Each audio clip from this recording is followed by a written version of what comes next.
Luzon, Visayas, Mindanao, up to Sabah. Bismillahirrahmanirrahim. Assalamualaikum warahmatullahi ta'ala barakatuh. Naimbag na rabi, masanto siya sa labid si kaya amin, Maya, pabengi keka, marahing nabanggi sa inugubos, maupay nga gabi, iyo nga tanadina, buenas noches. Ito po ang Republika, ako po si Erik Espina. Sa pagkakataong ito, well tonight, karong higayuna, kuha ng atong kahinabi, usas mga tawag natong amahan gyud sa Citizens Armed Force Development sa atong nasod. He is the father of the Citizens Armed Force Development along with our AFP Chief of Staff in time for the 41st National Reservist Week celebration. And we're going to get some sort of a understanding, a status report as to where and what is the direction now of our reservist training, our reservist recruitment, in terms of, as well as Citizens Armed Force Development in terms of territorial defense for the entire country. So we are very fortunate to have for REPUBLIKA none other than Rear Admiral Ramil Roberto Enriquez, AFP. He is the Deputy Chief of Staff for Reservist and Retiree Affairs, and he is right there at the General Headquarters, Camp Aguinaldo in Manila. Good evening, Admiral. Good evening, Erik. Og sa mga tanang namina o nagtanaw karon sa imong programa. Admiral, some people might be surprised. The local audience here will be surprised that you are able to speak in Cebuano. So they might think you come from Davao or Cagayan de Oro. As a brief backgrounder, please tell us where you come from and where is your real born soil, so to speak? Actually, the Enriquez clan where I came from is actually or has its roots in Karkar. Okay. Pero nagdako ko sa Medellin, Cebu, sa sud sa compound sa Bugo Medellin Milling Company. Mm-hmm. So basically Cebuano through and through. Mm. My parents are from Karkar and Medellin respectively. Mm. So antod ko nag-college sa University of San Carlos Chemical Engineering. Oh, okay. Until I joined the Philippine Military Academy last 1984. Ah, okay. And then kung unsay ngalan sa class sa PMA, Admiral? I belong to the PMA Maringal class of 1988. I see. And then and the family comes from your beloved spouse comes from? I am married to Carmina Javier. Mm-hmm. She is from Taytay, Rizal. So naanak ko sa Taytay, Rizal karon nagpuyo. Oh, as a sidelight, Admiral, I understand you were in the running for becoming the flag officer in command for the Philippine Navy. I don't know if our research is correct, but please correct us if we are wrong. Early this year, my name was one of the was in the short list for running for the flag officer in command when our former FOIC, Vice Admiral Robert Enriquez retired. Mm. Now the current flag officer in command is Vice Admiral Giovanni Carlo Bacordo. Mm-hmm. So now I am occupying my current position as the Deputy Chief of Staff for Reservist and Retiree Affairs J9 there is Camp Aguinaldo. Sir, a final question on a personal note. Why did you join the Navy? Why not the Air Force? Why not the Army? In my particular case, during our time in 1988 when we graduated, ang sistema noon, draw lots. Ah, okay. So I left my fate to the ping pong balls na naay mga pangalan sa Navy, PC, Army, o Air Force. So when I got the ping pong ball with the markings sa Philippine Navy, so sabi ko, muna na atong destiny. So I was a Navy officer ever since. Okay. Pero before the Navy, my first assignment really was with the Philippine Coast Guard. Okay. So na-assign ko diya sa Arellano Boulevard, sa Pier 3, sa headquarters sa 2nd Coast Guard District. I see. Oh, this was the time when the Coast Guard was still part of the Armed Forces of the Philippines, is that right? Yes, the Coast Guard was then one of the major units of the Navy until 1997 when they were separated and relegated to the Department of Transportation and Communications then. I see. And then, so I'll ask you, Admiral, no? We're celebrating the 41st National Reservist Week celebration. Some people might be thinking, 41, is that how young the reservist is only? We're only 41 years old. How did it come about that it's actually only the 41st anniversary? Actually, there is a presidential decree declaring actually December 2 to December 10 as the National Reservist Week. Okay.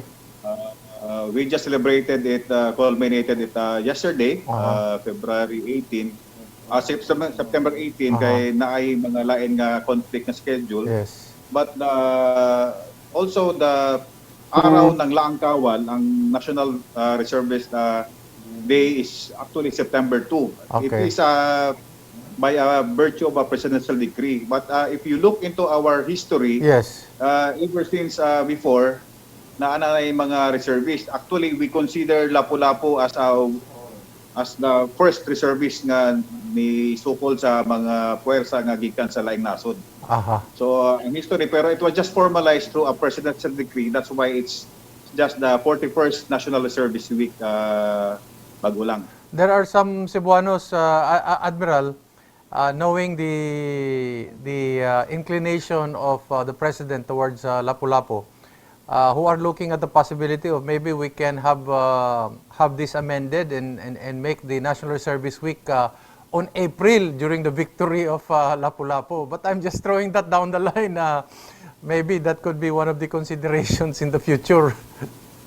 Actually, that news also reached us kay si Presidente gihimo na tagad na importante si Lapu-Lapu na nasa award karon nga tawag niya the Order of Lapu-Lapu.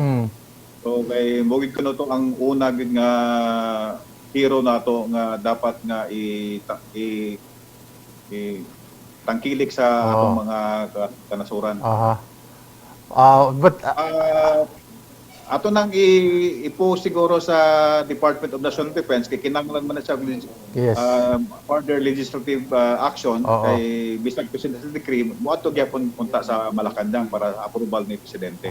Okay, we Cebuanos will look forward to that, Admiral. Oo. Kaning appeal. You are currently now the J9, no, the Deputy Chief of Staff for the Reservist Retiree Affairs. People cannot understand what are all these numbers. What basically is the function of your office? As the title connotes, Deputy Chief of Staff. Ako ang primary staff sa atong Chief of Staff Armed Forces of the Philippines na karon si Lieutenant General Gilbert Gapay. Who advises him on matters on retirees and reservist affairs. Kay daghan man na siya o mga laing staff. Ang numerical number nga 9 is reserved for the service and retirees affairs function of the armed forces. So ako bali ang primary staff to this effect. So katong isulti nimo ganiha nga the father, thank you for the honor, pero ang ato yung head para sa anya na si Chief of Staff gyud. So ako lang mo abiba sa iya mo tabang kay basically ang akong specialization on reservist and retirees affairs. So mahog kong atong ibutang subject matter expert. Okay. For this. Pero ang decision I will recommend to him through channels, then he will approve, will either approve or disapprove my recommendation. It's part of your function, retiree affairs. How is the combination? I mean, you have reservists on one and then the retirees. How does that work? I mean, is it more difficult on your part? Would you rather that this be given to PBAW or any other staffs? What do you think? Actually, there is a move now for right now. The veterans are under PBAW, Yes. Veterans Federation of the Philippines, but we also cater to them because most of the retirees or the veterans are also came from the ranks of the armed forces. So we have a commonality in this aspect. But right now, yung pag-abot sa financial, mga pension nila, ang tibaw ang mo take charge, we just give the policy.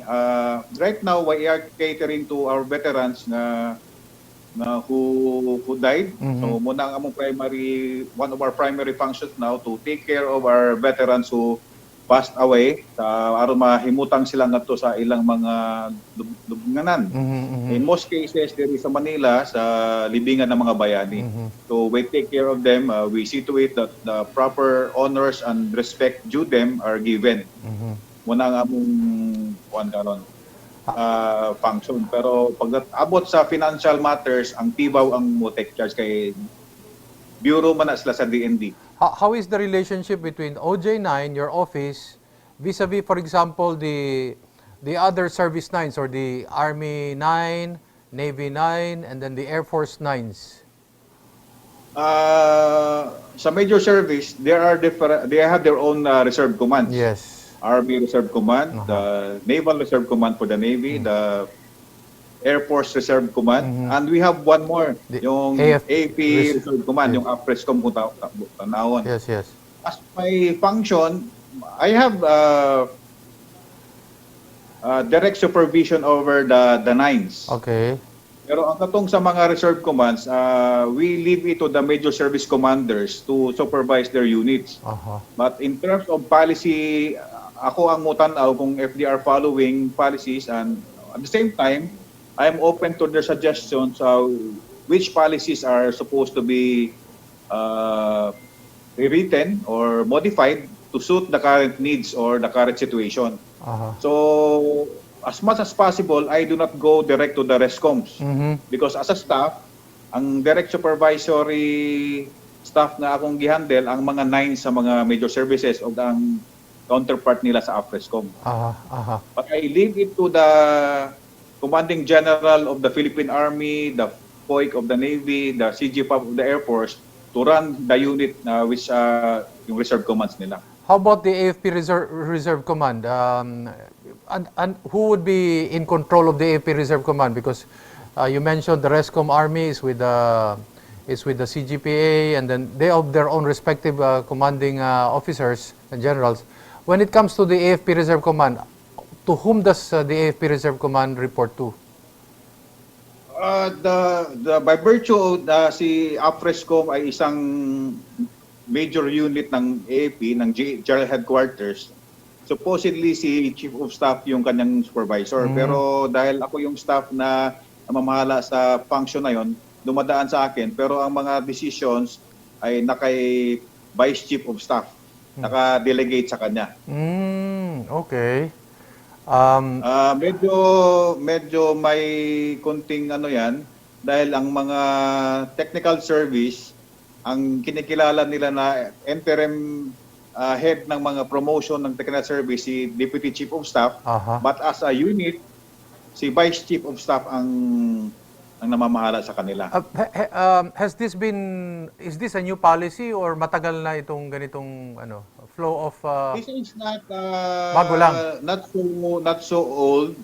It so happened na nag-download lang si Chief of Staff ng responsibility, dinelegate niya doon sa kanyang mga staff. Ako as a staff of the Chief of Staff, ang bastonero talaga namin yung Deputy Chief of Staff. Pero yung mga GHQ units, si Vice Chief of Staff ang namamahala sa kanila. So he sees to it, he conducts visit, he inspects them to make sure kung ano yung problema o kailangan nila. People will be wondering, no? Who are the AFP reservists? I mean, who are considered reservists?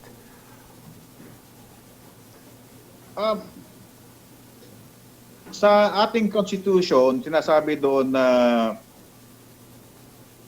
yung Filipino citizens or civilians who volunteer to undergo military training and be part of the AFP Reserve is considered a reservist.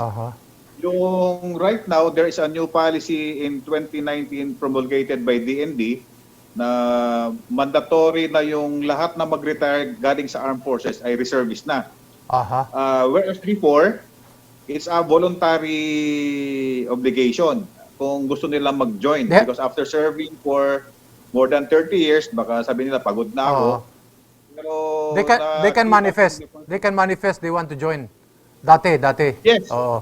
before they can manifest and they would like to be incorporated or assimilated into the reserve force.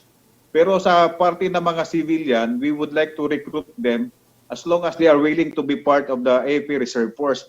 Ang siste kasi, Eric, Oo. according to our laws and constitution, the AFP is a civilian volunteer force. Aha. But nakalagay doon na the nation shall have a regular force Aha. to supplement the citizens force. Aha.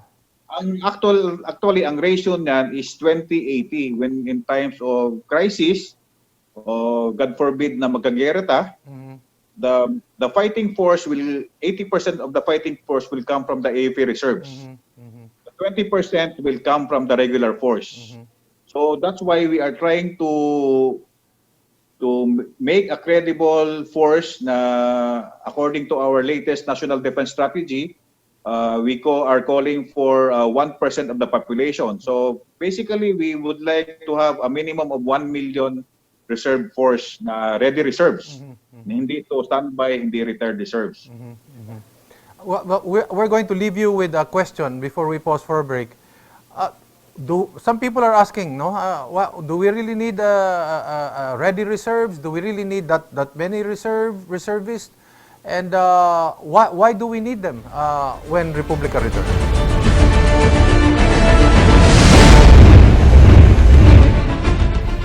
Okay, balik ta sa atong programang Republika. Kahinabi agya po nato si Rear Admiral Ramil Roberto Enriquez, AFP. Siya ang Deputy Chief of Staff for Reservist and Retiree Affairs, J9.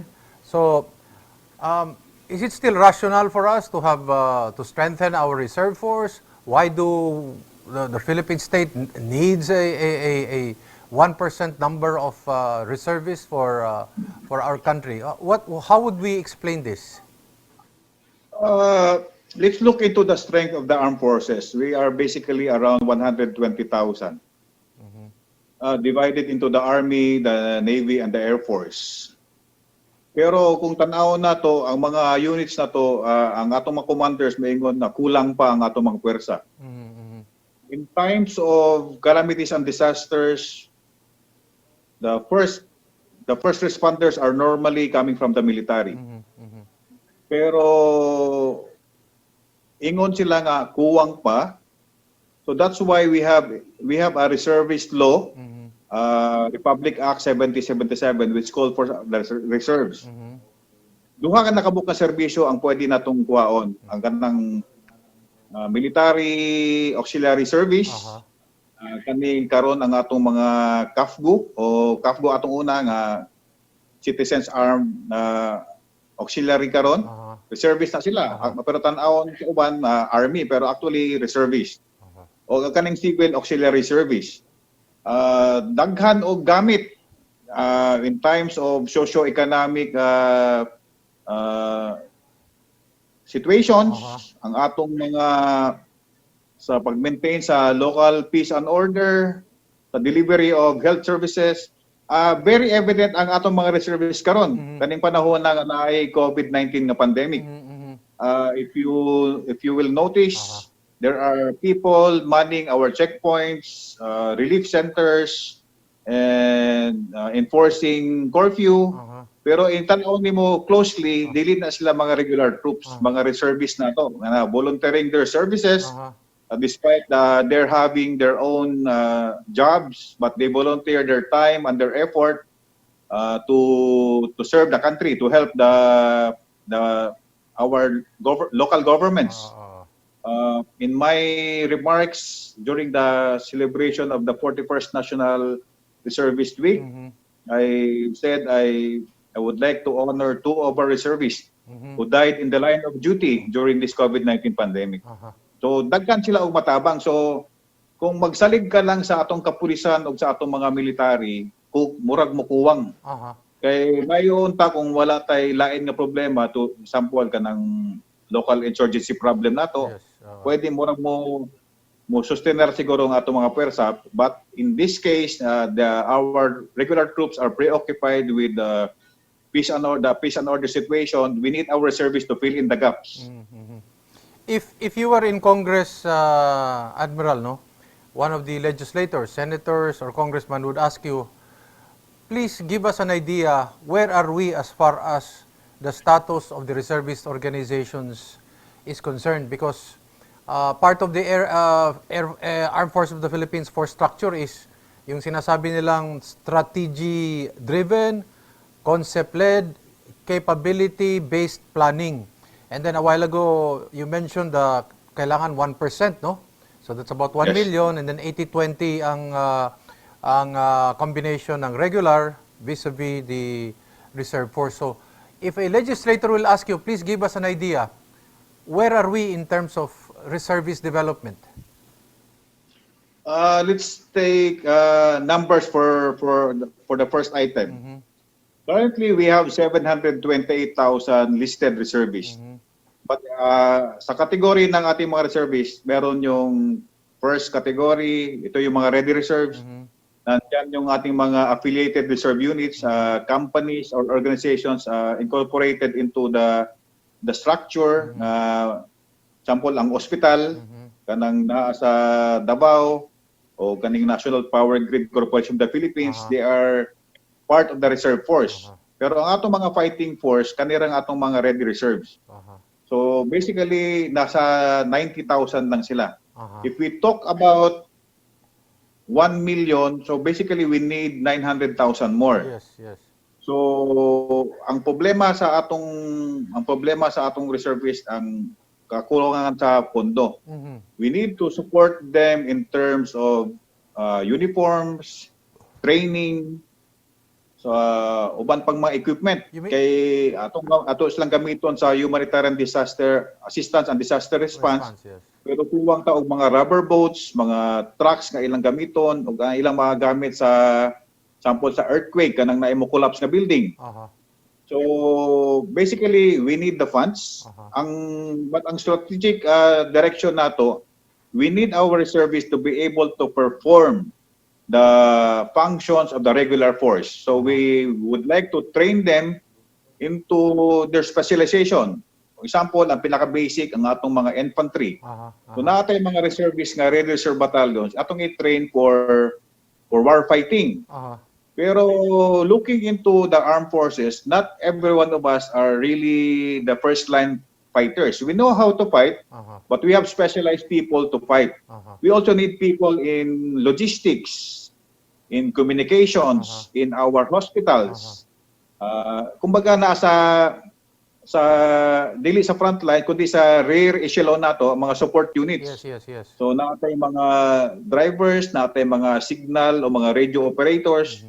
Muna ang atong i-train. Sa Army, ang very evident kanang atong armor unit nga reservist o gatong artillery kanang mo gamit sa kanyon.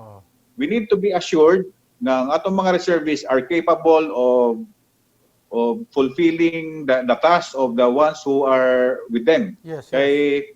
Just in case na, God forbid also nga in kagera, ang atong mga regular troops mo nga sa frontline, kung mahurot o ma-decimate sila, naatay mga lain nga second echelon forces to follow through.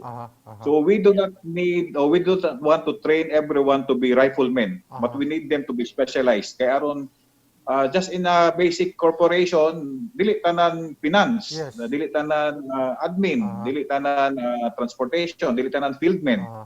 So we need them to be all rounded to cover all the aspects of the military organization. One more thing, we are encountering a major problem in the sense that our reservists, as ang tawag nato sa ila mga weekend warriors, kay they can report for training only on weekends kay naa sila trabaho. Yes. But when we call them for long-term training, mga maabot nag 2 weeks, na sila problema sa kanilang mga employers. Yes. Kay mangita na may mo perform. Yes. So, but this is a necessary factor because we need to train them. What we are trying to do now with Congress is try to legislate a bill into law. Ang tawag na to ani katong Reservist Employment Rights Act. So just like the National Guards of the United States, Yes, yes. when they report for duty, the employer has no recourse but to allow them because it's provided by law. Yes. And when they come back, they will still have a job that they can go back to. Kasi ang nangyayari sa atin, dahil matagal na wala, pinalitan ng employer. Tinanggal na. Kasi sabi na, so we are now, this was introduced into the 17th Congress, pero naabtan og sarado. Now we are on the 18th Congress. We are supposed to be conducting the second and third hearing by this period. Ang problema lang, naabtan taog COVID, kaya medyo na-delay ng konti, but it's still there. So we would like to pass this bill before the end of the 18th Congress. So we need to fast track this, and we would like to get the support of our legislator friends. Kay siguro kibaw man saga na hindi lang kukonti yung mga legislators natin na mga reservists din. So they understand the problem. Yes.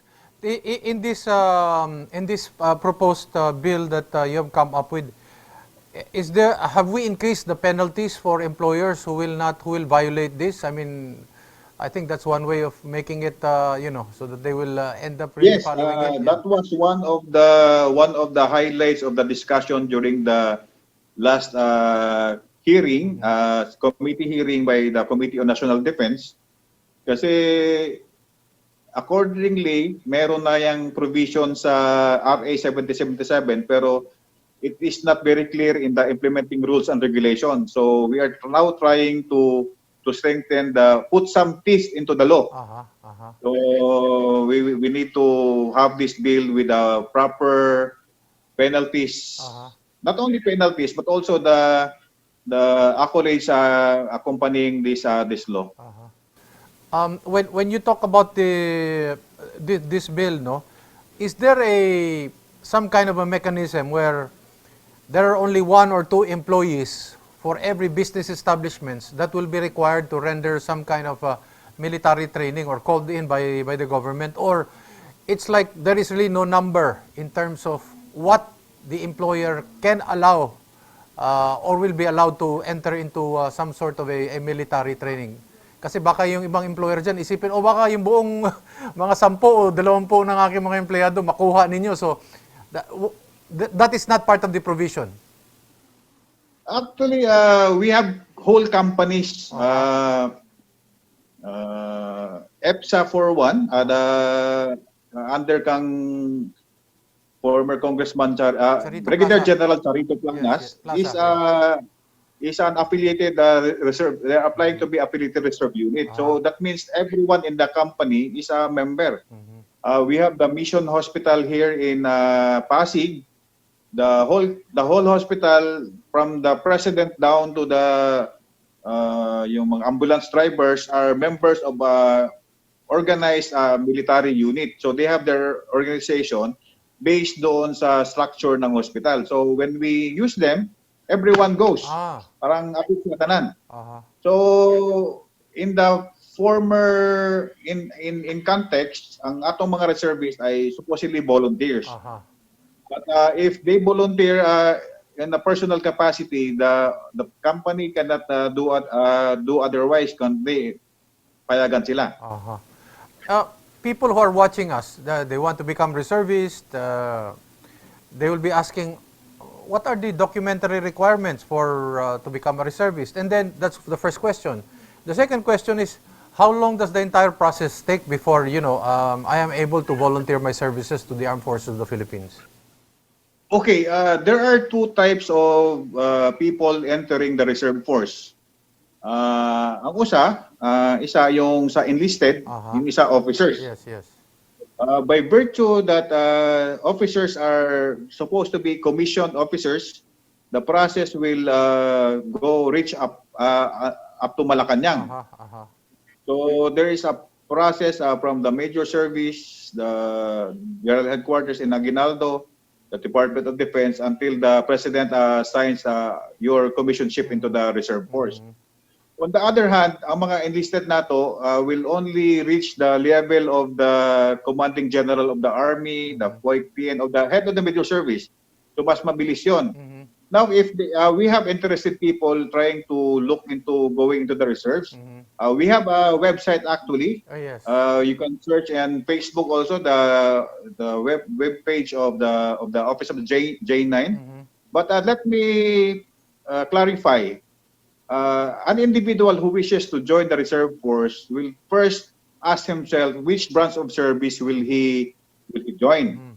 Kasi basi gusto niya mag-army o gusto niya mag-navy o gusto niya mag-air force. Kaya naanay mga lain-lain nga branch of service nga you can join. And for AFRESCOM, these people are the technical service. The members of AFRESCOM who are commissioned into the reserve force are normally doctors, nurses, priests, lawyers, professors, dentists. So may technical skills sila. So if you want to join AFRESCOM because by virtue you are a lawyer, you can do so and join the AFP Reserve Command. But if you want to join a particular branch of service, you go to the particular website of the branch of service you want to join, and there you can see the qualifications that are required. People would like to know, how about the time motion for the application? How long does it take? That's the first question. The second question is, are the standards uniform? Are they do they share the same common requirements in terms of the Army, Navy, and Air Force and AFP Reserve Command? How long does it take? And lain-lain ba ni sila? Ang steps supposedly ay dali ra ang steps. Oo. Ang madugay man lang good kay by virtue that you are joining a military organization, ang kanang mga national security checks, mga background checks ang magpadugay. But once you hurdle that, the steps in the case of officers, I can assure you that it will take less than a month.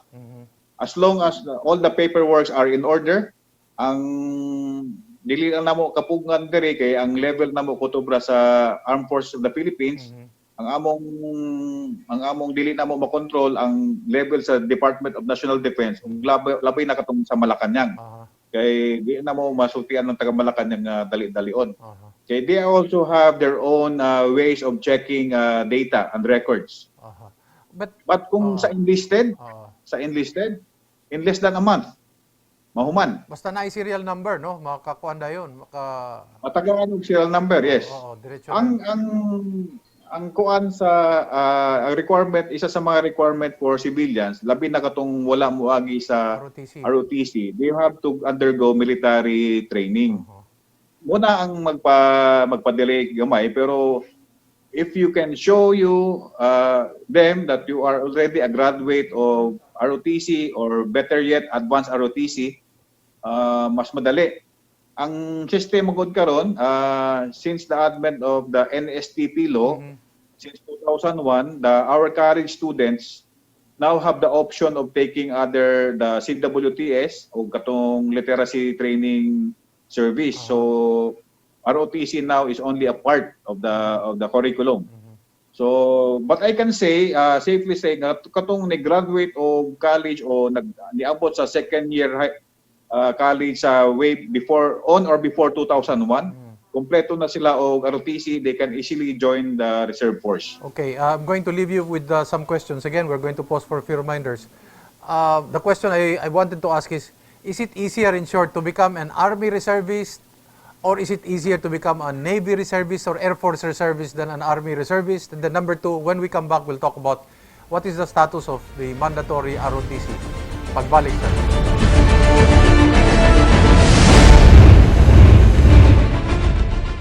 Okay, we're still talking to Rear Admiral Ramil Roberto Enriquez. He is the Deputy Chief of Staff for Reservist and Retiree Affairs.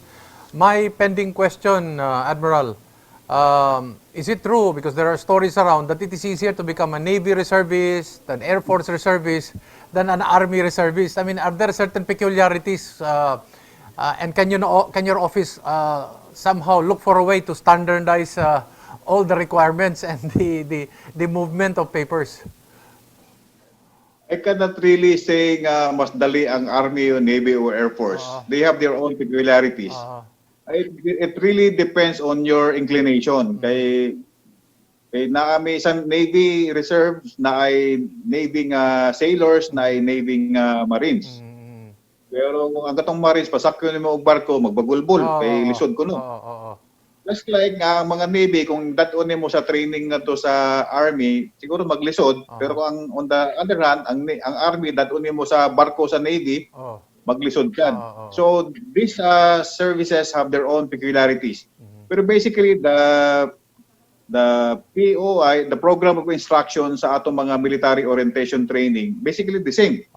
We would like to give them basic military training. So parang generic na siya. How about the how about the application process?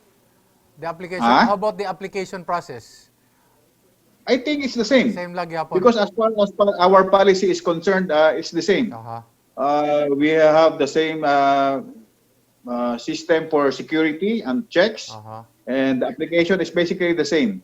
But we do not really delve into the nitty-gritty of the requirements. Kay we are supplying the general policies to be followed by the major services. Basically, they are the same.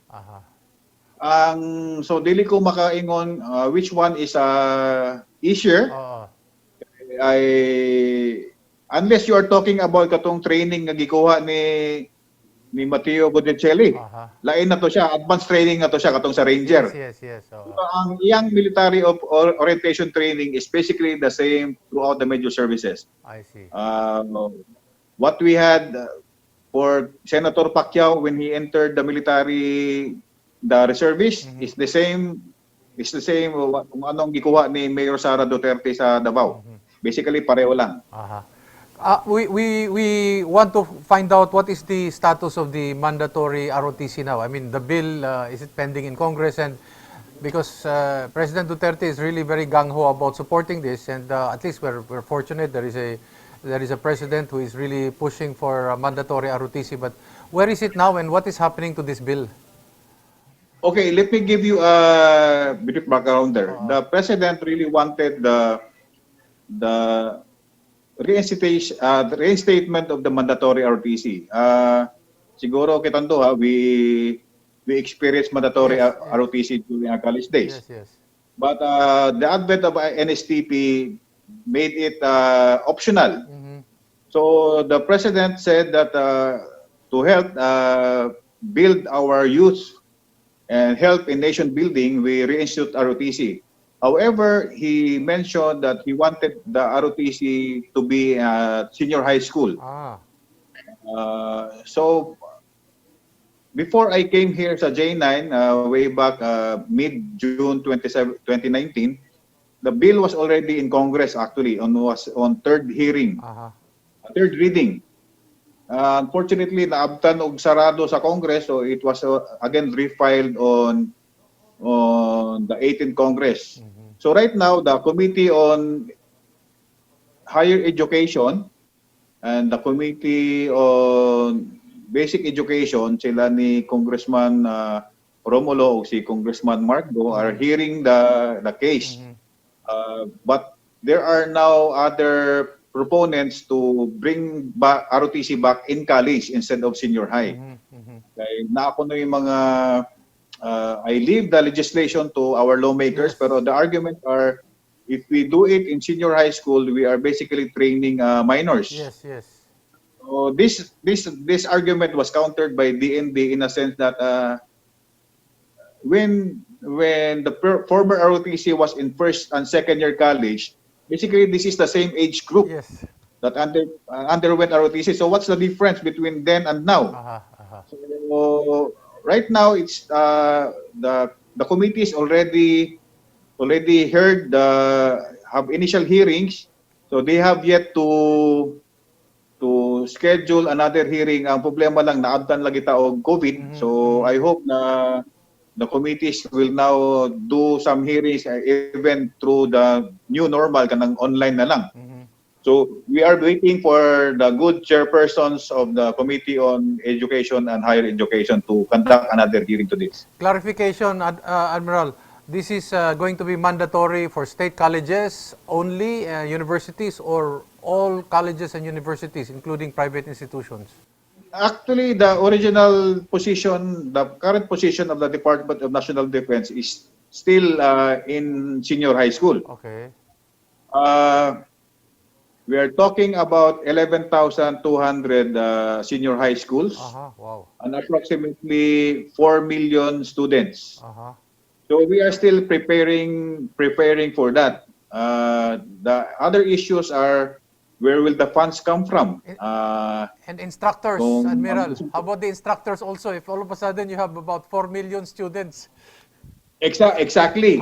Uh, if we have 11,200 schools, we need 11,200 commandants. Yes. But ingon ang Army, Navy, of Air Force na we cannot spare that many personnel. So we proposed several sources of commandants, instructors. First, just like our citizens arm training, army training when we were high school, the schools nagpadala sila og somebody to undertake the commandant's course. For example, katong high school ko sa Cebu City National Science High School, ang among commandant that time was our PE teacher actually. Okay. So right now we are also prepared to do trainings for our prospective commandants. That's the first source kay aron organic na sa school ang commandant o ang DepEd na ang mo-take charge sa iyang pay and allowances. Second, we have advanced ROTC students. We can tap them kay kung mawala na ang ROTC sa college, the advanced ROTC students will teach in the high school. Number three, we can also ask or direct our units close to the school so they can provide supervision, close supervision. And of course, we have in our Army organizations, we have the RCDGs who can supervise and the under counterparts in the Navy and the Air Force.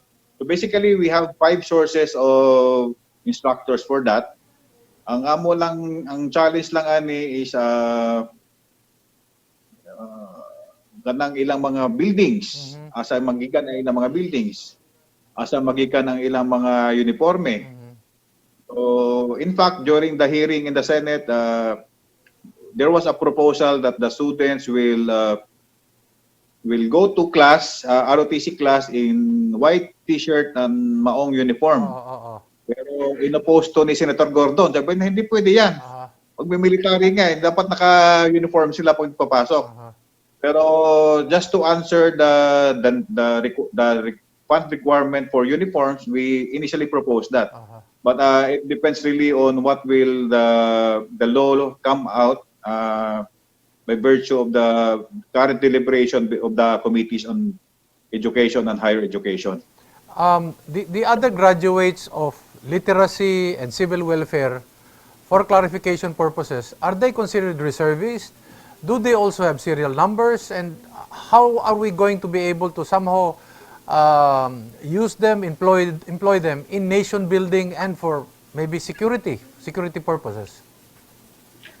Actually, if you look into the NSTP law, the graduates of the literacy service program and the civil works training welfare, civil welfare, are actually supposed to be utilized by the Department of National Defense or through the Office of the Civil Defense.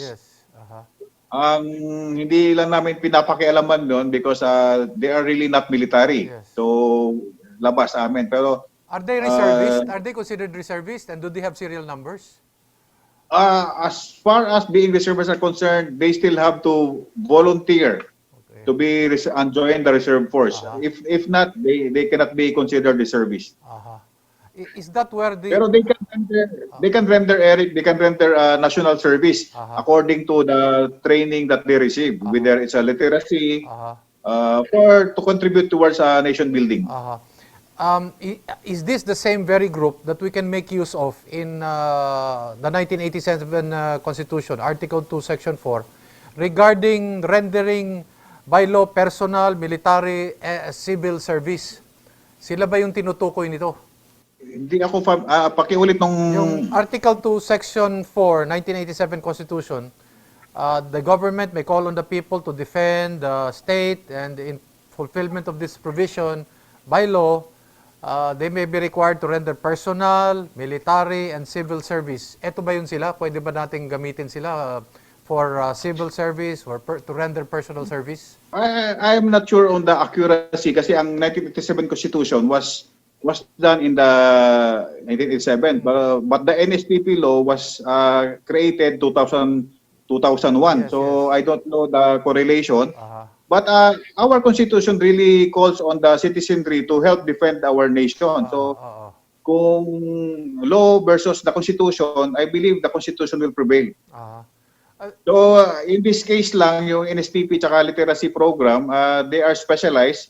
They may come later, but they are still covered by that aspect kung interpretation of the Constitution. In RA 7077, this is Article 6, Section 14, and I'll just read briefly through it. It talks about compulsory military registration and training, where all male 18 to 25 who are not reservists must register for military instruction. What is now the status of these provisions? This was way back in 1991, almost 23 years ago. Yes. There is really that provision which supposedly will cover the male population of the Philippines who did not undertake ROTC. Yes. Kasi by statistics, na ay high school na mukutob, then ROTC then during those times were on college. Yes. So na ay inighunong sa high school, hindi na sila makakaya nung covered nung ROTC. The same still is being observed now. So the particular law, RA 7077, aims to cover those who are not trained militarily. So because which is primarily due to the fact that our Constitution will call on every Filipino citizen to render service to the Philippines, sample defense. Yes, yes. 18 to 25 is basically what we call the fighting age of Filipinos. Yes, yes. So we need them because they are in the prime na kayang makipaggera talaga. However, wala pa talagang significant moves na magawa to ng mga LGUs because the LGU in that particular article, the LGU or the local government unit will be the one in charge of creating that. Although ang nakalagay doon Department of Defense will do the canvassing. Pero in the armed forces we already noticed that, but we are trying to move and request the Department of National Defense to enter into a memorandum of agreement with the Department of Interior and Local Government. We have partial success in terms of that training when the former mayor of Quezon City, Herbert Bautista, initiated the creation of a brigade in Quezon City. The same is also true with the province of Maguindanao. Governor Max Mangudadato organized a brigade, reservist brigade out of his employees from the LGU, and we hope that will extend to everyone, to every male citizen between the age of 18 and 25. So if ever the time comes now, we need to have people fighting or creating, doing service to the nation. We have a pool of people who are able-bodied to fulfill the task.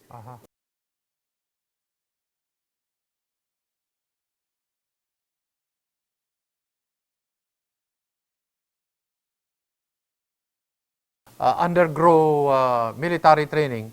I noticed that in the training, or the provision says the training must not be more than 6 months. 6 months is if we're talking about funding, will be a little steep, no?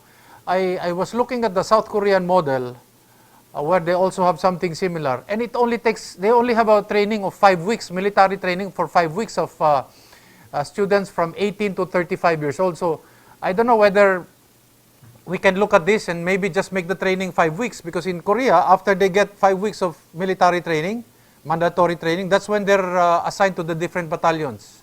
Admiral. That is a very good point, Eric.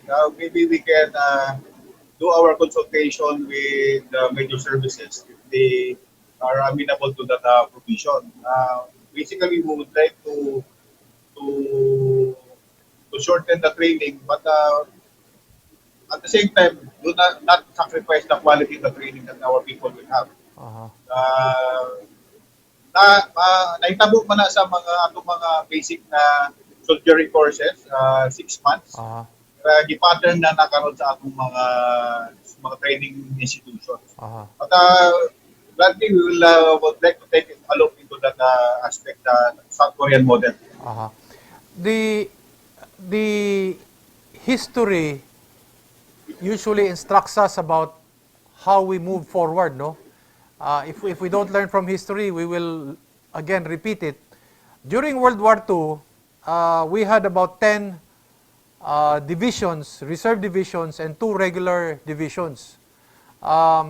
Putting it at about 10,000 per division or maybe 25,000 per division, that was only about 120,000 to 300,000 standing army. So, in the new millennia, in the new world for the Philippine National Defense, would 1 million be good enough as a ready reserve? Or do we need more? Or should this be augmented with personnel and logistics? Right now, yung ingon nitong requirement when in terms of going to war, if 1 million is enough. Oo. Actually, that figure was put on to us, tasked on us Oo. by virtue of the National Defense Strategy. Okay.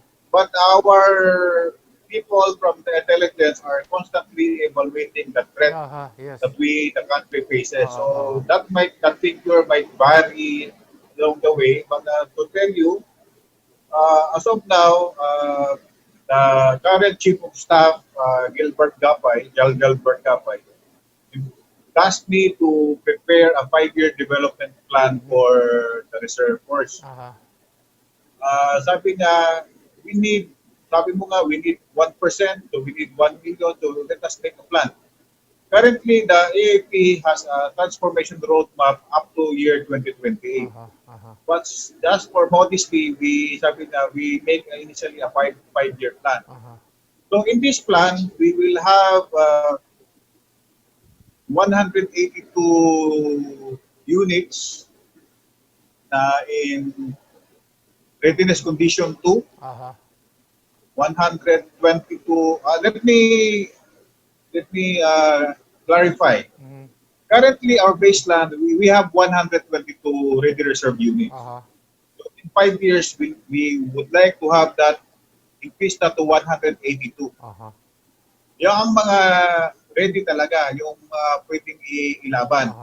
Now, sa second echelon, right now we have 72. We would like that by 2025 to be 122. And we will do this by recruiting 10,000 new reservists per year. Now, I know the figures are very glaring. If you recruit 10,000 per year, it will just boil down to 50,000 in 5 years. But we also need to take into account that we need also to improve our training institutions. Their absorptive capacity kasi if you train people, we need barracks for them, we need a place to train. So we need to also take into consideration the existing facilities that we have. But right now, we also would like to cater to 42 mobilization centers. But we envision to only have initially 7 for 2021 and the rest by the 5 years. Kasi ang mga mobilization centers ay minsan non-existent, dilapidated.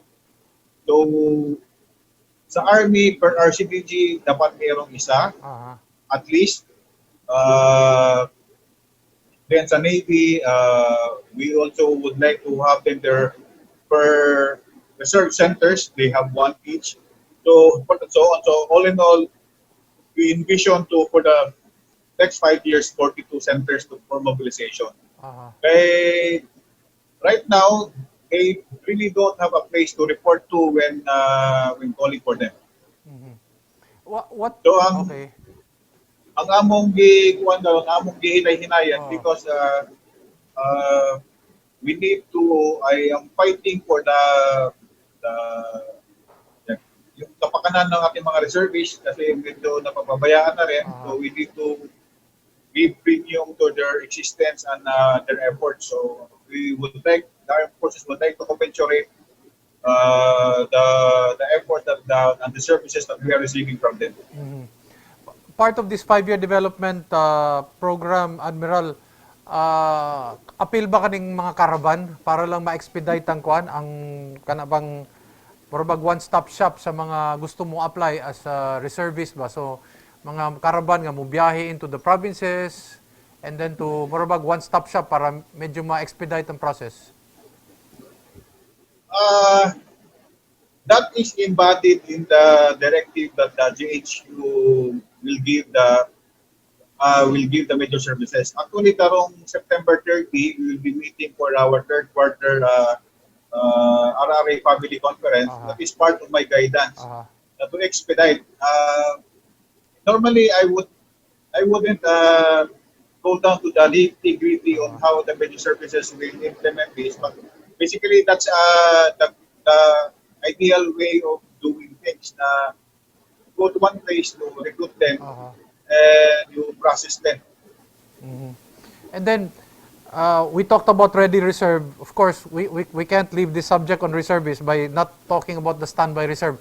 How important, how crucial are the standby reserve in terms of the entire scheme of national defense?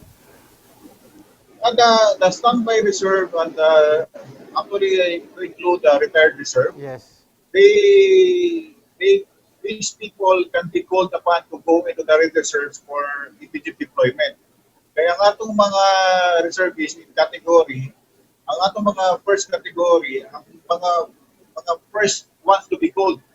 Kung magbuwag na sila, diyan na magsugod ng atong mga second standby reserve. So in terms of conflict, we will first use the regular force. Ang atong ready reserve, ang second echelon, ang atong mga standby reserve, sila ang atong mga third echelon. So we need to organize and train them to be, para makipaw na sila when to move. So we need to know where they are and what training they have undertaken to be based kung saan sila kinahanglan.